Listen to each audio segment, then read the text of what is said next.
आदाब नाजरीन, गुलिस्तान न्यूज देख रहे हैं आप। मैं हूँ आपके साथ अतिया मुजीब। शुरुआत करेंगे खबरनामे की। सबसे पहले नजर डालेंगे सुर्खियों पर।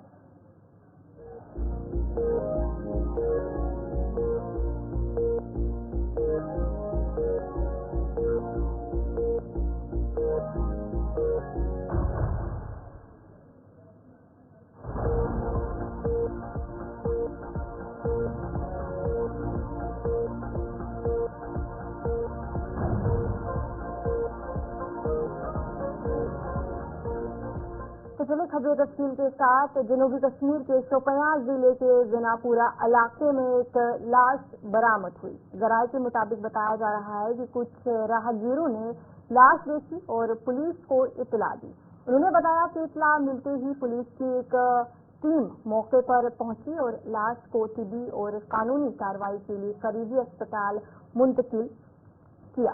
पुलिस के मुताबिक इसके जिस्म पर गोली लगने के निशान मौजूद है। मुदोफी की शिनाख्त अशोक चौहान, जो बिहार का रिहायशी है, के नाम पर हुई है। पुलिस मौके पर पहुंची है और तहकीकात इस मामले में की जा रही है।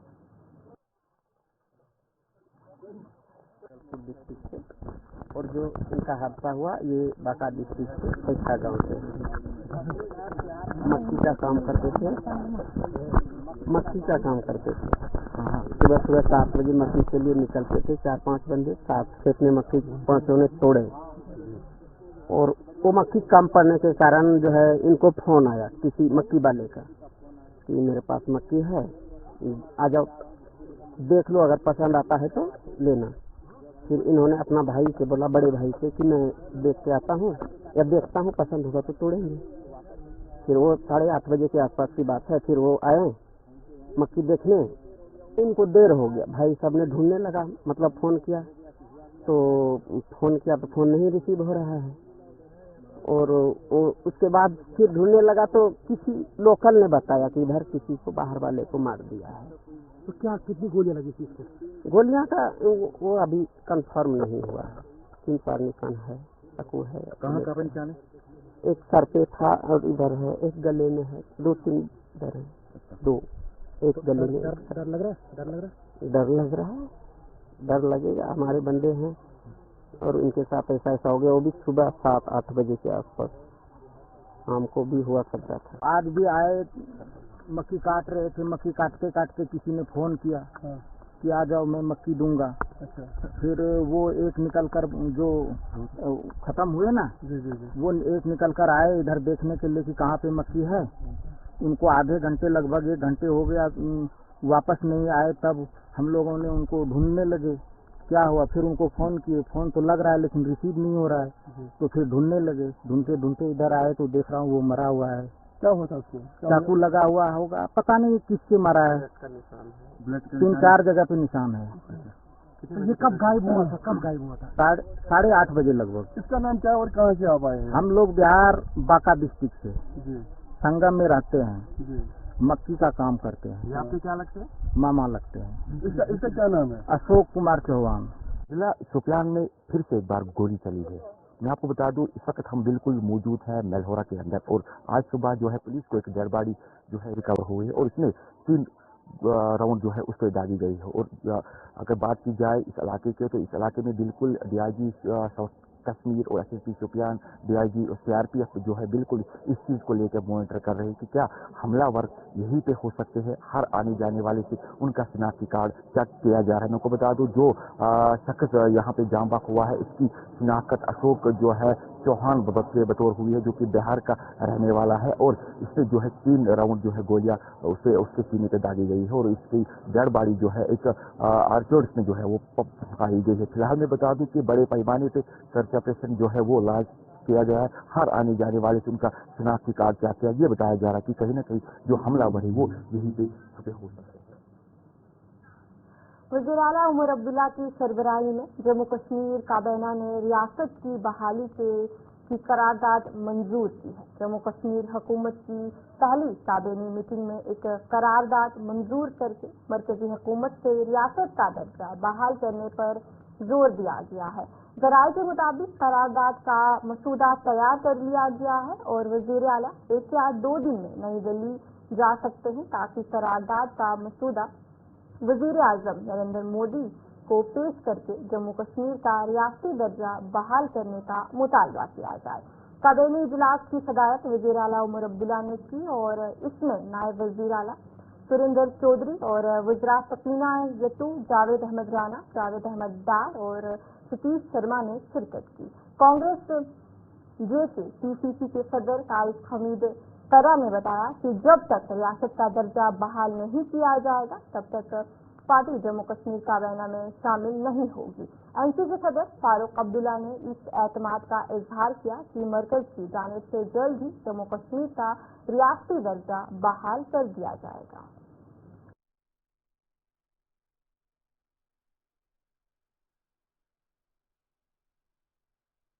के कौमी जनरल सेक्रेटरी तरुण चुग ने कहा कि वजीर आजम नरेंद्र मोदी और वजीर दाखिला अमित शाह ने रियासती हैसियत के हवाले से पहले ही अपना वादा वाज़िया कर दिया है।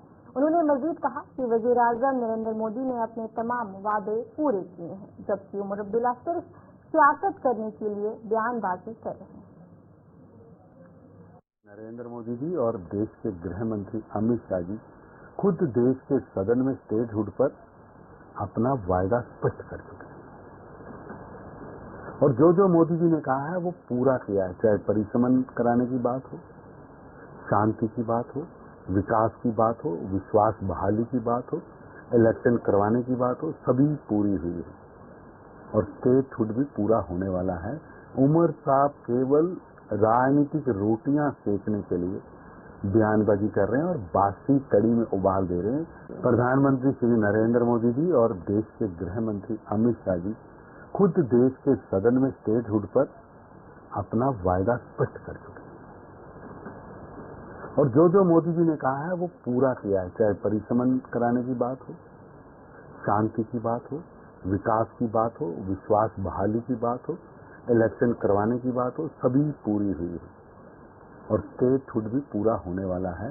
उमर साहब केवल राजनीतिक रोटियां सेकने के लिए बयानबाजी कर रहे हैं और बासी कड़ी में पहली काबीना में रियासती हैसियत के हवाले से फैसला किया गया। इस पर नेशनल कॉन्फ्रेंस के एमएलए गुलमर्ग फारूक शाह ने कहा कि पार्टी का जो भी रहनुमा फैसला करेगा वो उन्हें मंजूर है। उन्होंने मजीद कहा कि लोग हमेशा अपनी हुकूमत चाहते थे और अब लोगों के तमाम मसाइल हल किए जाएंगे। तो कायद है, leader has to lead and we have to follow him. And जो हमारे लीडर का जो होगा डिसीजन वो हम सबको मंजूर है और हमारे लीडर ने जो हमारी पार्टी की तरफ से कमिटमेंट की हैं हम उनको लेटर एंड स्पिरिट इंशाल्लाह इम्प्लीमेंट करेंगे। देखिए हमारे स्टेट में काफ़ी प्रॉब्लम है लोगों को, जो आप प्रॉब्लम देखेंगे फील्ड में, अगर आप जाएंगे गाँव इतने मुश्किलात हैं। लोग इसीलिए चाहते थे political government, political system. It is always said that it is better than one man rule, the worst kind of political system. लोग चाहते थे अपनी सरकार। देखिए ब्यूरोक्रेट रूल में ये होता है that there is a huge gap was there between the people and the government. लिहाजा लोगों की ख्वाहिश थी पॉलिटिकल गवर्नमेंट। लिहाजा मैं सबसे अपील करता हूं कि लोगों के मसाइल को हमें दूर करने दें। हमारी काफ़ी जो है हमारा एक रोड मैप है कि लोगों को मुश्किलात से निकालें, यहाँ की डेवलपमेंट के लिए, यहाँ के नौजवानों की एम्प्लॉयमेंट के लिए। लोग परेशान हैं, हमारे पढ़े लिखे जो है लाखों नौजवान परेशान हैं। लिहाजा we all will work in that direction and to see that this government is a success इंशाल्लाह। और जो उमर साहब का डिसीजन होगा। सुरनकोट में महकमा बिजली के 2 मुलाजमीन करंट लगने से शदीद जख्मी हो गए। उन्हें सब डिस्ट्रिक्ट अस्पताल सुरनकोट मुंतकिल किया गया है, जहां इब्तदाई तिबी इलाज के बाद उन्हें गवर्नमेंट मेडिकल कॉलेज राजौरी भेजा गया। इत्तला मिलते ही नायब तहसीलदार सुरनकोट और एसएचओ सुरनकोट अपने अमले के हमरा अस्पताल पहुंचे। जख्मियों की शनाख्त मोहम्मद फारूक और मोहम्मद खालिद के तौर पर हुई है। एल खाने ने जम्मू पुंछ हाईवे समीप पर सड़क ब्लॉक कर एहतजाज किया और जहां पर उन्होंने इंसाफ की अपील की। नॉलेज में भी अभी आया कि 2 लड़के जो काम कर रहे थे फीडर पे, ये लसाना से डुंडक जो एक फीडर जाता है, वहाँ पे 2 लड़के, ये एक कैजुअल लेबर है, वो परमानेंट एम्प्लॉई है इलेक्ट्रिक डिपार्टमेंट का, तो ये वहाँ पे काम कर रहे थे। तो कह रहे हैं कि अचानक लाइट आने से इनको बुरी तरह से जख्मी हुए हैं, इनको हॉस्पिटल लाया गया हुआ है। अभी BMO साहब से भी मेरी बात हुई है, तो उनका ये कहना है कि इनको हम फर्स्ट दे दिया हुआ है और थोड़े स्टेबल हैं ये, लेकिन अभी हम इनको फौरी तौर पे रजौरी हॉस्पिटल में शिफ्ट कर रहे हैं। एक CT स्कैन की भी जरूरत है, वो भी ये प्रोसेस शुरू हुआ है। तो बाकी देखते हैं ये लाइट का मसला जो था वो कैसे ऑन हो गई या बंद की थी। लगाया जाता है कि पहले भी 2 बार ऐसा हुआ। फैमिली के भी कुछ मेंबर हमें मिले हैं, उनसे वो कह रहे हैं कि पहले भी 2 बार हादसा हो चुका है। तो ये डिपार्टमेंट की लापरवाही रहती है या क्या होता है, ये तो पार्ट ऑफ इंक्वायरी रहेगा, तो इसके ऊपर हम अभी बात नहीं कर सकते। तो जो भी होगा उसके बाद, ये इंक्वायरी का पार्ट है, तो जो भी होगा उससे हम देखेंगे। है, मैं सिंधई में रहने वाला हूँ। मैं जा रहा था पुंछ, कलाई में मुझे फोन आता है हॉस्पिटल से कि आपके ब्रदर को शॉर्ट सर्किट से वो कहीं गिर गया है, उसको लग गई है। मैं वहाँ से यहाँ पहुँचा, इस वक्त तक कोई भी डिपार्टमेंट का आला अधिकारी, पावर डिपार्टमेंट का कोई बंदा नहीं आया। मैं ये चाहता हूँ इनके खिलाफ FIR होनी चाहिए, और जो ये AWE है और जेई है, इस जेई ने 20 कार्य इससे पहले भी करा चुका है, और इसने शेड्यूल क्यों नहीं लिया, ये कानूनी बात है। और मुझे FIR की कॉपी चाहिए और ये सस्पेंशन ऑर्डर मुझे चाहिए, और कोई रिस्पॉन्सिबिलिटी नहीं लेते यहाँ। इस वक्त तक DC पुंछ में बैठा हुआ, उसको ये पता नहीं है कि मेरे बंदे वहाँ गवर्नमेंट के मुलाजिम यहाँ मर रहे हैं, तो कोई भी बंदा इस वक्त तक यहाँ नहीं आया। सबको ये बात बोलिए, आप लेन पे क्यों नहीं जाते? आप घर से घर जाते हैं, फौरन फोन करते हैं तो आप लेन देन, आप पहुँचे 2 मिनट में पहुँचे तो लेन बंद है, तो आप क्यों नहीं जाते? लेन में इतने मार चुके हैं, उनके पीछे ये क्यों नहीं जाते? आप 2 बार साथ लगी, उन्होंने इधर से भेजा, सुरगौर से पूछ भेजा, और जो सब पूछ भी साथ नहीं दे, मुझे दिया 2000 रुपया। मैं 2000 को क्या करती है, 1 साल वाइज ट्रांसपोर्ट को, अभी फिर आज साथ लगी, अब पूछ लेते गए, जम्मू लेके गए, ये साथ में नहीं दे, गाड़ी पता करने नहीं दे। अब जय साहब और रही साहब क्यों नहीं जाते लेन पे? अब पीछे जाके क्यों नहीं भेजते? अब इनको जागरूक किया जाए, बाहर निकाला जाए नौकरी से, तो हम ये बात नहीं मानते हैं। हमारे पेशेंट जो है वो बुरी उनकी कंडीशन है, और गरीब है, कैसे कौन करेंगे उनको खराब? उनके बाजू टूट गए, उनके लाख टूट गए, उनकी हड्डियाँ टूट गई। अब ये कहाँ पे है? सर एक्चुअली मुझे फोन आया, मैं बड़ी दूर से आया हूँ, मैं कहीं गाड़ी लेके कहीं काम गया हुआ था, लेकिन एई साहब को और एसडीएम साहब को और जेई साहब को ये होना चाहिए कि हर बार ये क्या है कि हर बार ड्रामा होता है। महकमा की इलीगल तरीका है कि महकमा शट डाउन क्यों नहीं ले सकता? अगर कोई काम कराना है, कोई मान लो क्या है कि कंडक्टर वार्ड में कोई प्रॉब्लम है, तो उनको क्या है कि शट डाउन लेना चाहिए। ऐसे ही बस क्या लगा देते हैं, तो करते हैं क्या, ये ड्रामाबाजी चलती है, और महकमे में कोई बंदा अभी तक पहुंचा नहीं है यहाँ तो उनके खिलाफ FIR होनी चाहिए, यहाँ महकमे के खिलाफ FIR होनी चाहिए। मेरी DC साहब से यही, एडमिनिस्ट्रेशन से यही अपील है कि उनके खिलाफ कानूनी कार्रवाई की जाए। मेंबर पार्लियामेंट इंजीनियर रशीद ने आज जिला अस्पताल बडगाम का दौरा किया, वहां बुनियादी सहूलियात की जांच पड़ताल की। उन्होंने अस्पताल में चल रहे तामीराती काम का भी जायजा लिया और अफसरान को हिदायत दी कि वो आम लोगों के लिए बुनियादी सहूलियात दस्तियाब रखें।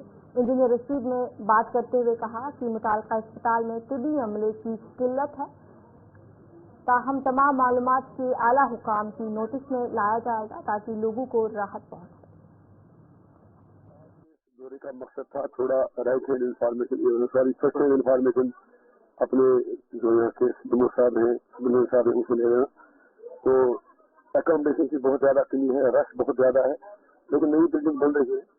तो कल सुबह हमने RNB के चीफ इंजीनियर साहब से मीटिंग रखी है, जिसमें हम उनसे डेडलाइन ले लेंगे कब तक नया कॉम्प्लेक्स कंप्लीट हो जाएगा। तो उसके अलावा यहाँ स्टाफ की बहुत ज्यादा डेफिशिएंसी है, उस पर भी जो हमारे हेल्थ सिस्टम है उनसे हम बात करेंगे। हमने पहले भी उनके नोट्स में लाया। इसी तरह एम्बुलेंस का मसला है, पार्किंग का मामला है, पार्किंग के लिए लैंड के इशूज है, तो हमें भी DC साहब के साथ रिव्यू मीटिंग करें। तो DC साहब जो है उम्मीद रखेंगे कि कहीं स्टेट लेवल से पार्किंग के लिए उन्होंने दो तीन जगह प्रपोज की। तो हमारे डिस्ट्रिक्ट डेवलपमेंट बोर्ड के चेयरमैन है नजीर अहमद खान साहब भी हमारे साथ होंगे। तो इंशाल्लाह उम्मीद है कि मिल के हम लोगों को जिस कदर मुमकिन हो सके बेहतरीन सहूलियात देने की कोशिश करेंगे। क्या कोशिश करेंगे आप? बिल्कुल, जो भी यहाँ पर हमारी नोट्स में जो भी मामले आएंगे, हम तो आवाम के लिए हैं। एक पब्लिक नुमाइंदे का काम होता है आवाम और सरकार के दरमियान पुल का काम करना। हम इंशाल्लाह हर मामला जिस अप्रोप्रिएट प्लेटफॉर्म पर लेना होगा, अब सरकार भी बनी है, जिस दिन से हम MP बने राजनीति उस दिन से खत्म, उसके बाद हम आवाम के नौकर हैं, नुमाइंदे से ज्यादा नौकर हैं। न कोई मेरा पॉलिटिकल एजेंडा है, न कोई ओवरसीज है। जब हम डेवलपमेंटल इशू पे आए उस वक्त हम सबके हैं, सबके लिए हैं, हम लोगों में से, लोग हम में से हैं। तो इंशाल्लाह जो भी डिमांडें होगी, अल्लाह जिनका चला किसी हाथ में नहीं होता, it will take some time, लेकिन हम नीचे से लेके ऊपर तक लास्ट डोर तक जाएंगे। और इंशाल्लाह उम्मीद है कि MRA का आपने कहा, बाकी चीजें हैं, एक इवॉल्विंग प्रोसेस है। आज अगर आप 10 चीज करेंगे, कल वो 10 चीजें सही होगी। मतलब कभी आप मतलब है ना, there is always scope for improvement. और इंशाल्लाह जो भी इशू है हम इंशाल्लाह उनको हल करेंगे। सर आपको इंसाफ करना होगा, सरकार ने कल ही वो ले लिया। अभी हमें उम्मीद है कि नई सरकार जो बनेगी वो भी उसका काम भी लोगों का खिदमत ही करना है, वो भी अपनी प्रायोरिटियां देख लेंगे। लेकिन हम अपनी लेवल तक कहेंगे। कल ही हमने लगभग 8 बजे तक कमिश्नर PGB से बात की, प्रिंसिपल सेक्रेटरी से बात की, मतलब मीटिंग, रिव्यू मीटिंग हमने कर ली 6:30 से 8 बजे तक सिविल सेक्रेटरी में बैठ सके, अवामी नुमाइंदा बैठे, मेंबर पार्लियामेंट नॉर्थ कश्मीर। और ये सारे मुद्दे हमने उनकी नोट्स में लाए और एक टाइम बाउंड मैनर में हर चीज का हल होगा। और हमने उनसे ये भी रिक्वेस्ट की कि जो आपका बिजली कटौती का शेड्यूल है, हर मस्जिद के बाहर लगाया जाए, पब्लिक प्लेस पे लगाया जाए। ऐसा नहीं हो कि लोगों को पता ही नहीं चले कब बिजली आनी है, कब जानी है। हमने उनसे ये भी रिक्वेस्ट किया, अगर वर्कलोड, अगर कहीं बिजली का लोड ज्यादा है, वो आपको भी देखना है। अगर कोई इलीगल कनेक्शन है उस पर आप भी कार्रवाई कीजिए। हम भी लोगों से अपील करेंगे कि आप जितना फीस बचे उस हिसाब से बिजली मतलब चलाएं। हमें भी लोगों पर भी कोई जिम्मेदारी आयद होती है कि वो ये चीज मद्देनजर रहे कि अगर हम। तो चलिए अब सीधा श्रीनगर चलेंगे, जहां पर दस्तगीर साहब में जुमा नमाज के बाद एक खसूसी दुआए मजलिस चल रही है।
कार्यबल श्रीनगर से बराह रास्त गुलिस्तान पर आपके नमाज जुमा के बाद सदुकाती निकाल दी थोड़ी देर के बाद, और आप जो यहाँ पहुँच नहीं पाए वो अभी थोड़ी देर के बाद फैजाब हो जाएंगे। आप भी दुआ कीजिए, हम भी दुआ करेंगे। तो कोशिश हमारी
श्रीनगर में गोसिया इदारा सरायबला में खून अतिया करने का कैंप मुनक्किद किया गया। ये कैंप गवर्नमेंट लाल दर्द अस्पताल श्रीनगर और Jammu Kashmir blood transfusion council society की ताउन से कायम किया गया। कैंप का मकसद खून की कमी का शिकार मरीजों की मदद करना था और मकामी लोगों की बड़ी तादाद इस कैंप में शिरकत की।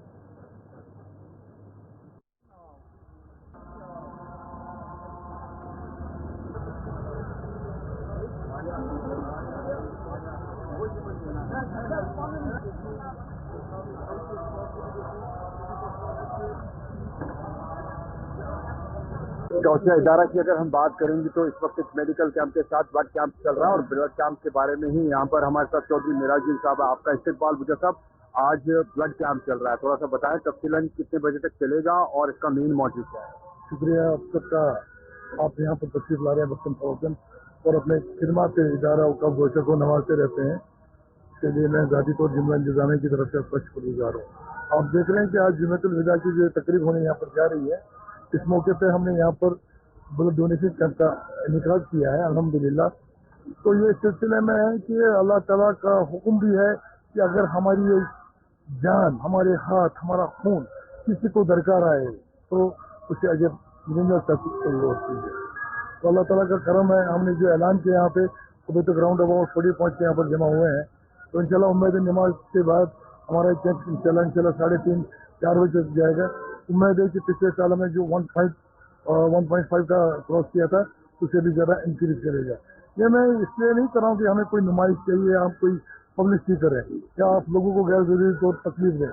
इस सिलसिले में है कि एक मैसेज जाए, एक ये सबके चेहरे के हवाले से अल्लाह ताला के हुक्म के मुताबिक, नबी पाक सल्लल्लाहु अलैहि वसल्लम के हुक्म के मुताबिक इसकी हम आदियारी करते हैं। क्योंकि अगर मेरा ये खून का एक कतरा किसी भी बीमार को, किसी मौलिक अमराज में मुब्तला बीमार को काम आए, दरकार है, तो इससे साबित हमारे लिए क्या हो सकती है। इसलिए आप बात करें तो यहाँ पर आप देख सकते हैं कि किस तरीके से इस कैंप को जो है अमल में लाया गया है।